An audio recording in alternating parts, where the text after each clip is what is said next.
మన ముకుందాలో లాంగ్ హారాల పండుగ నవంబర్ 8 నుంచి 16 వరకు ఫ్లాట్ 9.99% VAతో వివరాలకు సంప్రదించండి. నమస్కారం. కార్తీక పురాణం 22వ రోజు పారాయణలోకి వచ్చాం. పురంజయోపాఖ్యానం వింటున్నాం మనం. అత్రి మహాముని తిరిగి ఇట్లా చెప్తున్నారట.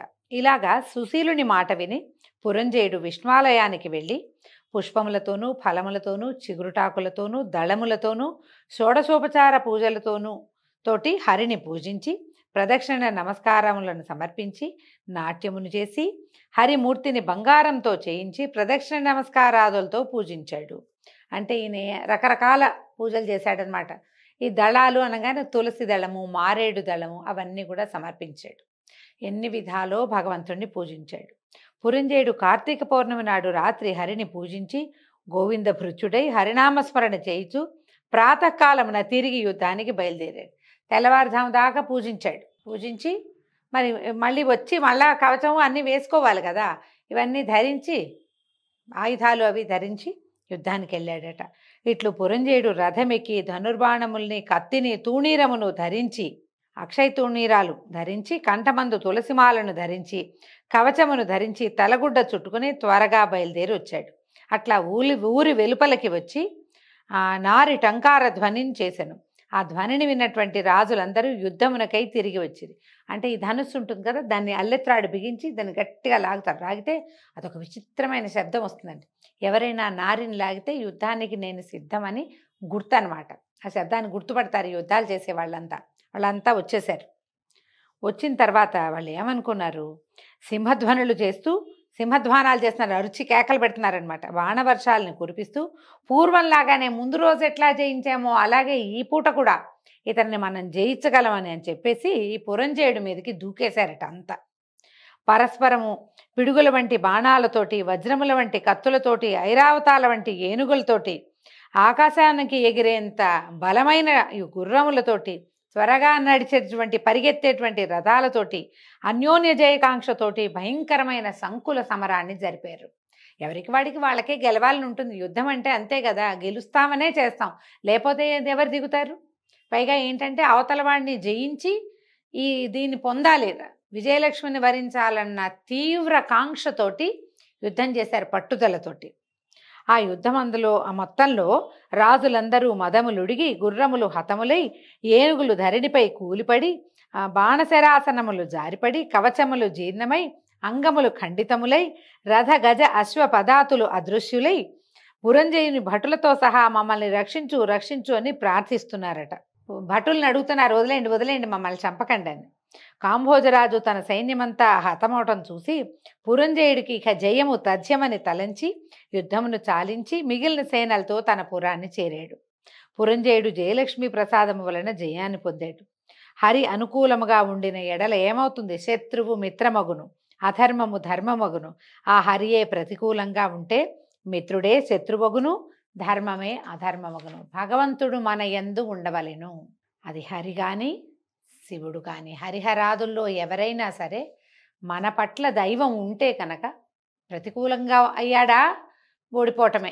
ఎక్కడైనా సరే మనం ఎలాంటి వాళ్ళమైనా భగవంతుడు అనుకూలంగా సానుకూలంగా ఉండి మన యందు దయ కలిగి ఉంటే అన్ని చోట్ల జయిస్తాం మనం. కార్తీక వ్రతాన్ని చేయుచు సమస్త కష్టములను నశింపచేయవాడును, సమస్త ప్రాణులకి రక్షకుడు అయినటువంటి హరిని సేవించిన ఎడల సమస్త దుఃఖములు తొలగిపోవును. విష్ణు భక్తి కుదురుటయే దుర్లభము. అందులోనూ కార్తీక వ్రతమందు ఇచ్చ జనించుట మరీ దుర్లభము.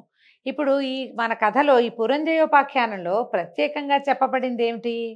పురంజయుడు యుద్ధంలో ఉన్నాడు, అతను పరాజయం పాలయ్యాడు. బోధ కలిగి ఎవరో చెప్పారు అతనికి, నువ్వు హరిని పూజించు, అతన్ని నిన్ను రక్షిస్తాడు భగవంతుడు అని బోధింపబడ్డాడు.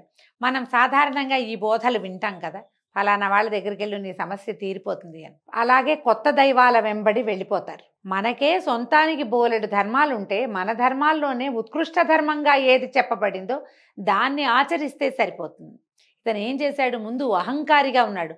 ప్రధానమైంది ఇతను ఇతర దైవాల నుంచి హరివైపుకి రాలేదు, తనకి తానే దైవంగా భావించాడు. నాకు శక్తిమంతుణ్ణి నేను, నాకు చాలా శక్తి ఉంది, ఈ భుజబలంతో అంటే నా మీద నాకు నమ్మకం ఉంది కాబట్టి నేను ఎవరిని నమ్మక్కర్లేదనుకున్నాడు. కానీ ఒక సమయం దాటినాక నీ మీద ఉన్న నమ్మకం ఓవర్ కాన్ఫిడెన్స్ అవుతుందని ఇప్పుడు అదేగా చెప్పుకుంటాం మనం. ఓవర్ కాన్ఫిడెన్స్ తోటి ఫెయిల్ అయిపోతూ ఉంటాం మనం ఎప్పుడు. నీ మీద నీకు నమ్మకం ఉండటం ఎంత అవసరమో భగవంతుడి పట్ల నమ్మకం ఉండటం కూడా సమానమైన అవసరము. నిన్ను నువ్వు ఎంత నమ్ముతావో నేను కానిది ఈ ప్రపంచమంతా నిండి ఉన్నది వేరే ఉన్నదని నమ్మటం కూడా అంత సమానమైన అవసరమని కార్తీక పురాణం చెప్తుంది. నీ శక్తి దాటితే నువ్వు భగవంతుణ్ణి నమ్మాలి. నేను కాదని ఇంకొకరిని పట్టుకోవటం కాదు, ముందు భగవంతుడిని పట్టుకో, భగవంతుడే ఆ ఇంకొకరిని నీకు చూపిస్తాడు. మనం చూడండి గజేంద్రోపాఖ్యానం చూస్తాం. గజేంద్ర మోక్షం కథ ఎంత ప్రత్యేకంగా ఉంటుందో. గజేంద్రుడు చాలా బలవంతుడు, పెద్ద సమూహంతో చెరువులో దిగాడు. అక్కడ ఒక మొసలి పట్టుకుంది. శక్తి ఉన్నంత వరకు గజేంద్రుడు యుద్ధం చేశాడు, పోరాటం చేశాడు. పోరాడిన తర్వాత అతన్ని నమ్ముకున్న సమూహం అంతా వెళ్ళిపోయింది. ఏం చేస్తారు వాళ్ళు మాత్రం? ఈయన బయటికి రావటం లేదు, వాళ్ళ వల్ల కాదు, బయట నుంచి ఏ సహాయము అందదు. అక్కడ ఉంచున్నవాడు, ఆ నీళ్ళలో ఉన్నవాడు నీటిలో పోరాడుకుంటూ ఉండాల్సిందే. మిగిలిన ఏనుగులు దిగి ఆ మొసల్ని చంపి ఆ వ్యవహారం కుదరదు అక్కడ. ఈ గజేంద్రుడు పోరాడి పోరాడి పోరాడి పూర్తిగా నా శక్తి అయిపోయాక అతను భగవంతుడిని పిలిచాడు. నీకు పోరాడి నీ అంతటా నువ్వు ప్రయత్నం చేస్తున్నంతసేపు భగవంతుడు నీకు సహాయం చేయడు. అలా ఇప్పుడు ఆ కథ ఈ కథ ఒకటే కదా, ఇతను కూడా అలాగే చేశాడు కదా అనిపిస్తుంది. కానీ గజేంద్రుడికి తను కాని ఒక అపరిమితమైన శక్తి ప్రపంచమంతా నిండి ఉందని తెలుసు. అతనికి నా శక్తి ఉన్నంత వరకు పోరాడి నా వల్ల అయిపోయింది, నా వల్ల కాదు, ప్రాణములు ఠావులు తప్పే అంటాడు. నా వల్ల కాదు, ఇంకా నేను చేయలేను, నా ప్రాణం పోయేలాగా ఉంది, నువ్వు తప్ప నాకెవ్వరూ లేడు, ఇక ఎవ్వరు లేరు, నువ్వు నన్ను వచ్చి రక్షించు అనగానే ఈ ఎవరైతే మనము కాకుండా ప్రపంచమంతా నిండి ఉన్నవాడెవడున్నాడో ఆయన వచ్చేసి రక్షించేశాడు. ఈ నమ్మకము, ఈ తెలివిడి అవసరం. మనం సైన్స్ అని సోషల్ అని ఏమిటేమిటో చెప్పుకుంటాం. సైన్స్ సోషల్ జీవాల్ని పుట్టించలేదు, జీవుడిని పుట్టించింది జీవుడు కాదు. తొలి జీవుడు ఎక్కడి నుంచి వచ్చాడు? ఇంత ప్రకృతి ఎక్కడి నుంచి వచ్చింది? ఓ మందార చెట్టు పెట్టుకుని ఎక్కడి నుంచో కొనుక్కొచ్చి మందార మొక్క పెడతాం, దాది బలంగా ఉండటానికి ఎరువు వేస్తాం, వర్మి కంపోస్ట్ వేస్తాం, ఏమిటో వేస్తాం. మందార చెట్టుని పుట్టించడం మన వల్ల అయిందా? అందులో ఉన్న ఆ రంగున, ఆ ఆకులకి ఆకుపచ్చ రంగు, ఆ పువ్వుకి ఎరుపు రంగో పసుపచ్చ రంగో మనం పెట్టలేదే. ఆ రంగు ఇంకా అందంగా ఉండడానికి, ఇంకొంచెం బాగా ఉండడానికి ఏమైనా పైన వేస్తావు నువ్వు. లోపలది ఎక్కడి నుంచి వచ్చింది? ఆ లోపల ఉన్నది వేరొకటి అనే తెలివిడి ఉండటమే అవసరమైంది. ఆ ఒక్క జ్ఞానం ఉంటే మనం నమ్ముతూ మన కాన్ఫిడెన్స్ తోటి మన బలంతో మనం పనిచేస్తూ, బలము చాలలేదన్నప్పుడు మనకంటే బలి అయిన వాడు ఎవడున్నాడో అతనిని ప్రార్థించాలి. అతను నీ ప్రార్థనని అతను ఒప్పుకుంటాడు. ప్రకృతి అంటాం దాన్ని, మన చుట్టూతా ఉన్నది, దాన్ని నమ్మాలి కదా. ఆ నమ్మిన వాళ్ళ కథలే ఇవి. కొంతమందికి తెలియక కూడా ప్రార్థించిన వాళ్ళు కథలు కూడా చూపించారు కదా. మనం అజామిళోపాఖ్యానం విన్నాం. అట్లాగే అతనికి ఏం తెలియదు, భగవంతుడి మీద నమ్మకం లేదు, పూజ లేదు, పునస్కారం లేదు, వేదబాహ్యుడుగా ఉన్నాడు. అయినా కూడా నారాయణ నామస్మరణ వల్ల అతనికి మోక్షం లభించింది.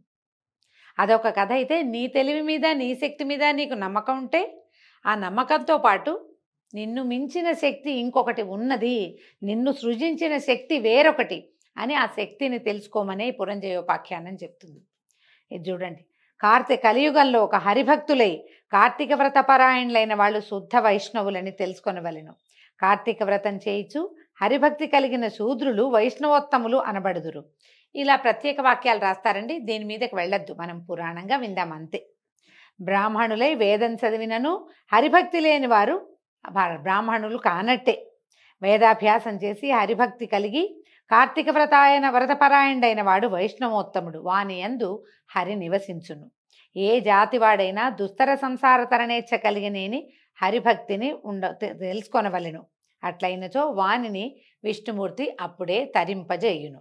ఓ అగస్త్య మునీంద్ర, హరిభక్తి పరాక్రమాన్ని ఏ విధంగా వారిని ఒట్టి పరాక్రమం కత్తులు కటార్లు తిప్పేది కాదు, హరిభక్తి పరాక్రమం గురించే చెప్పలేం మనం, అది చాలా పెద్దది.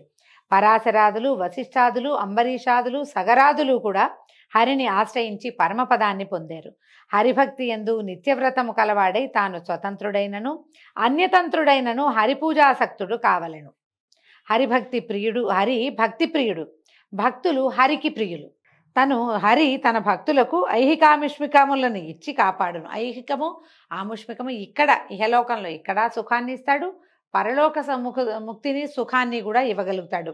భగవంతుడు సమస్త చరాచరములకు ప్రభు అయినటువంటి హరి ప్రపంచమంతా నిండి ఉంటాడు. అట్టి హరి యందు భక్తి కలవానికి కార్తీక వ్రతము సులభమని తెలుసుకొనవలెను. కార్తీక వ్రతంతో సమానమైన వ్రతము, హరితో సమానమైన దైవము, సూర్యునితో సమానమైన తేజోవంతుడు, రావి చెట్టుతో సమానమైన చెట్టు లేవు. కాబట్టి కార్తీక వ్రతము ఇష్టార్థాలను ఇస్తుంది. సర్వ వ్రతోత్తమోత్తమం అన్నమాట, అన్నిటికంటే ఉత్తమమైనది.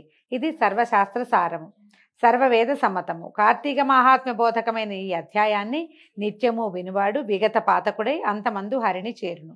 ఈ అధ్యాయాన్ని అంటే ఇది ఒక్కటే కాదండి, పురంజయోపాఖ్యానం మొత్తాన్ని శ్రార్థకాలమందు పఠించిన ఎడల పితరులకు కల్పాంతం వరకు తృప్తి కలుగుతుంది. దీంతో 22వ అధ్యాయం పూర్తయిందండి. రేపు ఉదయం 23వ అధ్యాయంలో మళ్ళీ కలుసుకుందాము. నమస్కారం.